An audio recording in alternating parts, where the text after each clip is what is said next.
Iglesia, lluvias de bendición, Suatá, ayudando juntos a construir el reino de Dios. El pueblo está caminando de tal lugar a tal lugar solo porque Dios es su líder. Y si Dios es su líder, Dios sabe a dónde llevarlo, a dónde dirigirlo, dónde conducirlo. Entonces tenemos que confiar plenamente de que nuestra vida está siendo dirigida por el mejor líder, y en este caso es Dios. Pero recuerden y démonos cuenta que aquí hay un principio. Si vamos a caminar, como Moisés más adelante nos dice, si tu presencia no va conmigo, yo no voy a ninguna parte. Y aquí nos damos cuenta que es Dios a través de su mandamiento. O sea que prácticamente le decía, pueblo, preparen maletas a caminar. La columna de nube, ¡bum!, se levantaba, ¡bum!, vamos a caminar una jornada, una caminata. Y el pueblo obediente. ¡Bum, bum! Pero ya hemos encontrado anteriormente que han llegado a lugares donde no hay agua. ¿Recuerdan las aguas de mar? Eso ya pasó. Y llegaron a un lugar donde, muertos de sed, anhelaban tomar agua. Era su vida, necesitaban agua de vida. La vida representa la vida de una u otra manera. Pero esas aguas, ¿qué? ¿Se podían consumir? ¿Se podían beber? No. Pero ¿qué hace Dios dirigiendo a la congregación? Sencillamente, Él lo lleva a ese lugar. ¿Por qué? Porque definitivamente Él necesita darles una experiencia. Él necesita pruebas. Que el pueblo tenga pruebas de su poder, de su liderazgo, de su dirección. Y ya lo han experimentado. ¿Por qué? Porque ya sabemos que tomaron ese árbol y lo colocaron en esas aguas, lo introducen en esas aguas, y esas aguas ya no se pudieron beber. ¡Súper! Calidad. Y ahora el pueblo va camino a Refidim, ¿cierto? Del desierto de Sin se va a Refidim. Refidim, ¿sabes qué significa? En el contexto hebreo, Refidim significa tapizado. Es como colocar un tapizado en una silla. ¿Para qué sirve el tapizado? Para acolchonar de una u otra manera esa silla, ese sofá, un tapizado. Pero tiene que ser, ¿qué? Colocado, porque va a ser como un colchón. Ese lugar va a ser tan especial porque va a ser una prueba. Pero ya habían tenido una prueba. Pero mira el pasaje como nos enseña. Dice, y acamparon en Refidim y no había agua para que el pueblo bebiese. Pero ya había tenido una experiencia. El pueblo ya tuvo que haber aprendido. Nosotros, créeme, nos hemos equivocado muchas veces. Y uno definitivamente tiene que aprender de los errores, como Dios. Uno ya llega a cierta edad y uno dice, ¿yo por qué fallé en esto? Tuve que haber aprendido la lección porque yo me equivoqué en esto, pero otra vez y otra vez y otra vez. No, hay que aprender de los errores. Y aquí el pasaje nos muestra que no había agua. ¿Qué debía ponerse a hacer el pueblo? Si hay una situación difícil y ya sabe que Dios es el que los está guiando, pues el derecho es, en un momento difícil, póngase a orar. Póngase o pongámonos a buscar de Dios en un momento difícil. Eso es lo que tenemos que hacer. El pueblo que tenía que buscar, clamar a Dios como ese siervo que brama por agua en un desierto. Tenía que, oye, aquí no hay ningún ser humano que pueda ayudarnos. Aquí tiene que ser una intervención de Dios en nuestras vidas. ¿Y el pueblo qué tenía que hacer? Pues ponerse a orar, a buscar a ese Dios que ya había hecho un milagro anteriormente, y que no solamente ese milagro del agua, sino que ya el pueblo tenía una experiencia de ¿qué? Llovía maná, pidió carne. ¿Y qué hizo Dios? Les dio maná, les dio carne. El pueblo ya tenía una vasta experiencia de una u otra manera. Pero ¿qué hace el pueblo aquí? Miremos. Y altercó el pueblo ¿con quién? Con Moisés, y dijeron, es impactante. ¿Por qué? Porque aquí el pueblo, cuando debía ponerse a orar, se dirige al líder, se dirige a Moisés. Y sabes que el altercado comienza contra Moisés. ¿Pero por qué contra Moisés? Si Moisés tan solo que es un instrumento de Dios. Es el líder que Dios ha puesto, pero detrás de Moisés el liderazgo es 100% de quién? De Dios. Moisés tan solamente es un personaje que está ahí liderando, pero el que está dirigiendo a Moisés es Dios. Pero el pueblo, ¿qué hace? El pueblo busca un altercado. Busca a Moisés y le dice, y altercó el pueblo con Moisés y dijeron, danos agua para que bebamos. Y Moisés les dijo, ¿por qué altercáis conmigo? Ahí está muy claro, ¿cierto? ¿Por qué conmigo? ¿Por qué nos ponemos a pelear con el líder, con esa persona que creemos que ese es el problema? No. Tenemos que aprender del pasaje. Y Moisés les dijo, ¿por qué altercáis conmigo? ¿Por qué tentáis a Jehová? ¡Wow! Realmente Moisés sí tiene el discernimiento. Y Moisés sabe que si Dios envió o dirigió a través de su palabra al pueblo a Refidim, es porque Dios tiene un plan. Es porque Dios tiene un propósito. Él lo tiene claro. Y ¿sabes qué? Moisés dice, oiga, pueblo, entienda. ¿Usted para qué se pone a tentar a Dios? ¿Para qué se pone a probar a Dios? Y es que no han visto cómo Dios les ha sustentado, cómo Dios ha peleado sus batallas, cómo Dios ha luchado por ustedes, cómo Dios los redimió de Egipto, cómo Dios, todo lo que ha hecho por ustedes, y ustedes se ponen en estas. Es impresionante. Este pueblo busca culpables. Y tristemente, bueno, el pasaje muestra que busca culpables en cierta manera en Moisés. Pero que cuando nosotros a veces el corazón está tan duro que podemos llegar a culpar a Dios.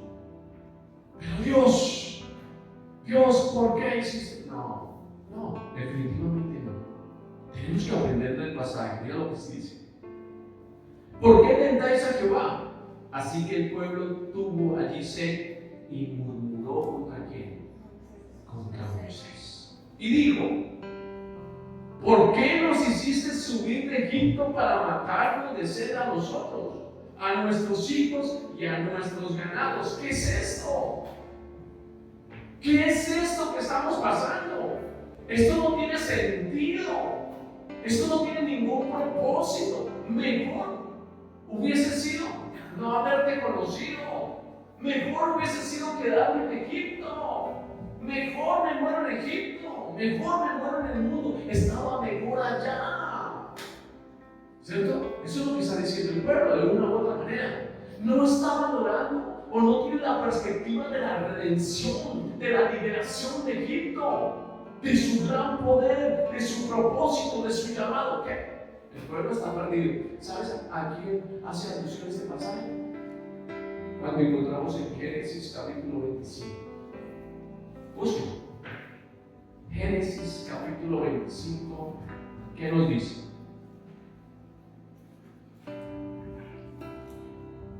Génesis 25 es un pasaje que usted y yo debemos conocer perfectamente, y es la historia de Esaú y de Jacob. Esaú y Jacob, dos hermanos, pero Esaú tenía un llamado especial y un propósito especial. ¿Y sabes qué? Dios había determinado que la primogenitura era para el mayor. Y Esaú era el mayor. ¿Y quién iba a recibir la primogenitura? Esaú. ¿Y Esaú qué dice? ¿Qué es esto? Génesis 25, 32. ¿Qué dice de la primogenitura? Mira lo que dice. Entonces dijo Esaú, he aquí yo me voy a morir. Lo mismo que está diciendo el pueblo, yo me voy a morir. ¿Y sabes qué dice? ¿Para qué pues me servirá la primogenitura? ¿Para qué me sirve esto? ¿Esto para qué? Impresionante cómo la gente puede llegar a despreciar lo que Dios tiene para la humanidad, tiene para nosotros. Y lo desprecia y dice, ¿para qué me sirve la primogenitura? Yo la cambio por un plato de lentejas. ¿Para qué me sirve eso? Eso no sirve para nada. Impactante. El pueblo no tiene discernimiento. Y aquí el pueblo, volviendo otra vez a Éxodo 17, ¿para qué nos sacaste de Egipto? ¿Para qué? Es impactante. Y es triste porque muchas de las veces nos hacemos esas mismas preguntas. Y no debiese ser así. Mira el pasaje y nos muestra. ¿Por qué nos hiciste subir de Egipto para matarnos de sed a nosotros, a nuestros hijos y a nuestros ganados? ¿Sabes qué? Cuando no se entiende el propósito de Dios, sabes que siempre el pensamiento estará en el fracaso y en la muerte. No. ¿Sabes que con nuestra vida qué? No. Hay que entender que Dios tiene pensamientos buenos hacia nosotros. Pensamientos de vida. Pensamientos de victoria. Él que quería que su pueblo viviera de victoria en victoria. Él que quería llevarnos a redefinir y enseñarles y darles una prueba. ¿Qué hace la prueba en nuestra vida? Bonito es cuando nosotros nos damos cuenta que la prueba quiere también darnos o brindarnos una experiencia. Porque eso es lo que hace la prueba, brindarnos una experiencia. Y si la pasamos y la superamos, ¿cómo nos sentimos? Calidad. Victoriosos, vencimos, ganamos, pasamos la prueba. Bueno, las pruebas de pronto de bachilleres o si pasó la prueba, pasamos el puntaje para la carrera, pasamos. Pero ¿sabes qué? Debemos entender que para que haya victoria, obligatoriamente hay que comprender que tiene que haber un oponente.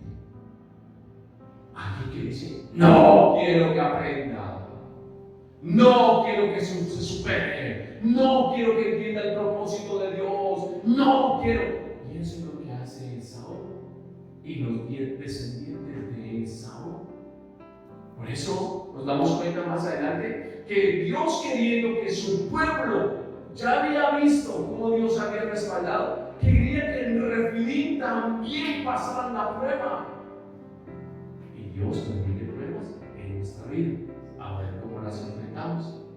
Y cuando debió haber sido wow, acudamos a Dios, oremos. Empezó a la queja del pueblo. Porque el pueblo empezó a quejarse y empezó a buscar altercado con Moisés. Y la queja, ¿sabes qué? La queja es tan normal para la gente del mundo. La queja es algo normal. Eso es algo natural para la gente que no conoce a Dios. Vive en la queja. Y se queja por todo. Y en lugar de alabanza y de adoración, es queja.